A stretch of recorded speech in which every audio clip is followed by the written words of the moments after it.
kita bertemu lagi di video reaction saya hari ini guys, oke? Semoga semuanya sehat selalu. Nah, kali ini saya mau tengok video tentang ini ya. Terpanjang di dunia, Jembatan Selat Sunda mau dibangun antara harapan dan realita. Jembatan Selat Sunda, apakah akan dibangunkan oleh Indonesia ini? So, jangan lama-lama lagi, mari sama-sama tengok video ini. Let's go!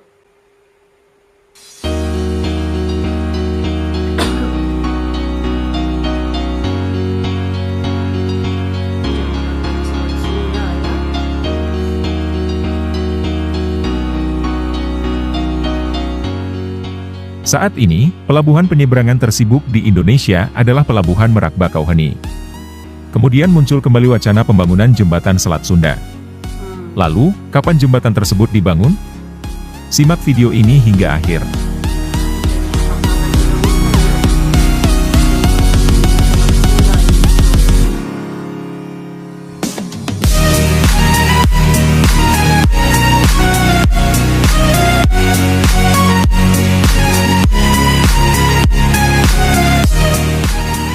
Jembatan Selat Sunda, JSS merupakan proyek megah yang dulunya direncanakan akan dikembangkan di Indonesia. Jembatan ini akan menghubungkan Pulau Jawa dengan Pulau Sumatera, menciptakan keterhubungan lintas pulau yang luar biasa. Proyek ini akan menjadi salah satu langkah besar dalam mendorong pertumbuhan ekonomi, memperkuat konektivitas regional, serta meningkatkan integrasi kedua pulau terbesar di Indonesia itu.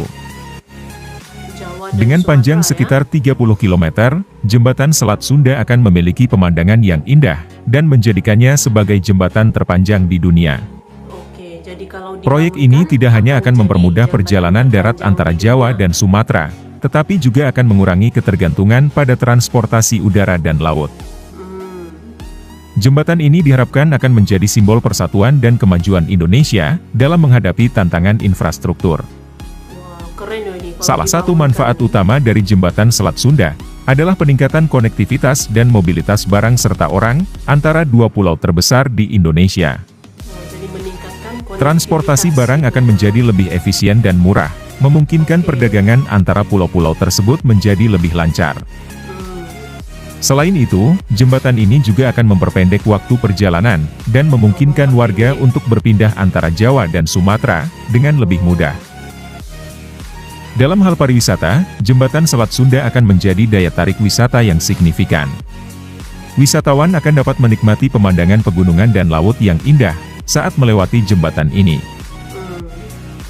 Selain itu, jembatan ini juga akan membuka akses ke destinasi wisata di Jawa dan Sumatera, yang sebelumnya sulit dijangkau, meningkatkan potensi pariwisata di kedua pulau tersebut. Namun, proyek Jembatan Selat Sunda juga menghadapi tantangan dan pertimbangan yang perlu diperhatikan. Pertama-tama, masalah teknis dan keamanan harus diatasi dengan baik, untuk memastikan jembatan ini aman dan tahan lama. Mengingat Jembatan Selat Sunda memiliki risiko besar, karena akan melintasi wilayah di mana terdapat anak Gunung Krakatau yang masih aktif. Proyek ini juga akan membutuhkan investasi yang besar, dan penting bagi pemerintah dan pihak terkait lainnya, untuk memastikan penggunaan anggaran yang efektif dan transparan. Selain itu, dampak lingkungan juga harus diperhatikan secara serius. Studi lingkungan yang komprehensif perlu dilakukan untuk memahami dampak jangka panjang dari proyek ini terhadap ekosistem laut, satwa liar, dan masyarakat sekitar. Upaya pemulihan dan konservasi juga harus diintegrasikan ke dalam proyek ini, untuk meminimalkan dampak negatif yang mungkin timbul.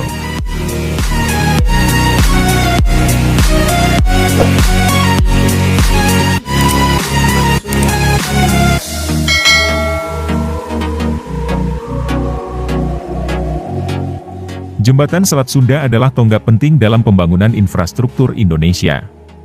Selain memberikan manfaat ekonomi dan sosial yang besar, jembatan ini juga akan meningkatkan citra Indonesia sebagai negara dengan infrastruktur modern dan maju. Dengan melibatkan teknologi dan keahlian terkini dalam pembangunan jembatan, proyek ini akan menjadi bukti kemampuan dan kemajuan teknologi Indonesia. Namun, pembangunan Jembatan Selat Sunda masih belum menjadi fokus pemerintahan saat ini. Presiden Jokowi lebih memfokuskan dana pembangunan jembatan Selat Sunda untuk digunakan infrastruktur lainnya yang lebih dibutuhkan. Andrinov Caniago selaku Menteri Perencanaan Pembangunan Nasional pada Oktober 2014 mengatakan bahwa tak pernah ada pernyataan dari Bapak Presiden akan memajukan proyek JSS ke dalam program proyek infrastruktur. Dia kembali menegaskan bahwa pemerintahan Presiden Jokowi belum berniat membangun mega proyek jembatan Selat Sunda. Sebagai gantinya, adalah perbaikan dermaga yang rusak, membeli kapal yang layak. Sementara itu, Kementerian PUPR juga memberi tanggapan soal wacana pembangunan jembatan Selat Sunda.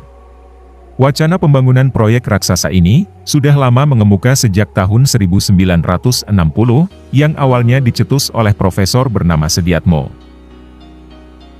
Kala itu Sediatmo mencetuskan konsep Trinusa Bima Sakti, atau interkoneksi antar 3 pulau, yakni Jawa, Sumatera, Bali.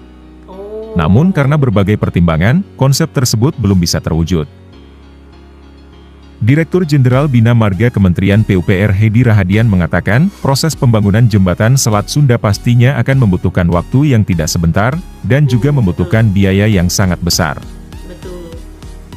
Sebagai informasi, perkiraan biaya pembangunan jembatan Selat Sunda pada tahun 2010 mencapai 225 triliun rupiah. Sungguh angka yang tidak kecil untuk pembangunan infrastruktur di Indonesia. Pembangunan jembatan Selat Sunda dengan biaya yang tidak sedikit dan membutuhkan waktu yang panjang, tentu bukan sesuatu yang mudah untuk dilakukan. Pemerintah juga harus mempertimbangkan berbagai macam hal. Hatta Rajasa selaku Menko Perekonomian pada tahun 2013 mengatakan, apabila dana APBN digunakan 200 triliun rupiah untuk membangun JSS, orang Kalimantan, Papua, Aceh akan marah. Sebab mereka pun ingin membangun jembatan, waduk namun masih antri. Dengan dana sebesar itu, pemerintah lebih memilih untuk mengembangkan infrastruktur di Pulau Sumatera terlebih dahulu, sebelum mengkoneksikannya dengan kawasan luar. Salah satunya yang saat ini sedang dikebut pengerjaannya adalah Jalan Tol Trans Sumatera. Di mana jalan tol ini nantinya akan menghubungkan Provinsi Lampung dengan Provinsi Aceh. Beberapa ruas jalan tol Trans Sumatera pun kini sudah rampung. Selain itu, pembangunan infrastruktur di Indonesia Timur juga menjadi prioritas, guna menciptakan pemerataan pembangunan di Indonesia. Pembangunan jembatan Selat Sunda diproyeksikan akan menimbulkan ketimpangan sosial dan ekonomi. Artinya, pertumbuhan pembangunan tidak merata, melainkan hanya terfokus di wilayah Jawa dan Sumatera. Ketidakmerataan pembangunan infrastruktur inilah yang akhirnya membuat Presiden Jokowi enggan melanjutkan proyek jembatan Selat Sunda. Tidak melanjutkan proyek jembatan Selat Sunda di saat ini adalah suatu pilihan yang bijaksana, mengingat ada banyak daerah yang infrastrukturnya masih tertinggal jauh dan butuh pembangunan yang masif.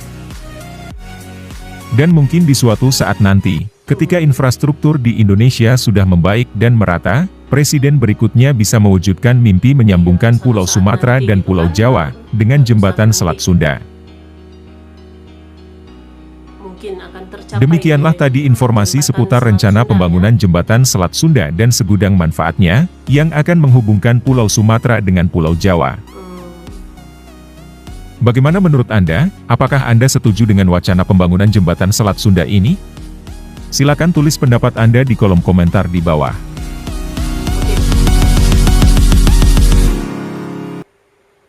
Oke guys, jadi itulah dia video pembahasannya ini. Jadi jembatan Selat Sunda, jika JSS nih ya, jembatan Selat Sunda dibangunkan oleh Indonesia, ini akan jadi jembatan terpanjang di dunia gitu ya, dan tidak mustahil juga, oke, Indonesia mampu membangunkan jembatan Selat Sunda suatu saat nanti gitu kan. Mungkin sekarang fokusnya tuh untuk ini dulu lah gitu ya, pembangunan infrastruktur seperti jalan gitu kan, jalan raya dan yang lain-lain gitu. Suatu saat nanti ya, Indonesia mampu juga nih untuk membangunkan jembatan Selat Sunda. Jadi ini menghubungkan gitu ya Pulau Jawa dengan Pulau Sumatera gitu, memendekkan waktu, dan ada banyak lagi dampak-dampak positif lah gitu ya jika dibangunkan jembatan Selat Sunda ini. Salah satunya itu meningkatkan konektivitas antara pulau lah gitu kan, Pulau Jawa, Pulau Sumatera dan juga sekitarnya juga gitu. Mantap.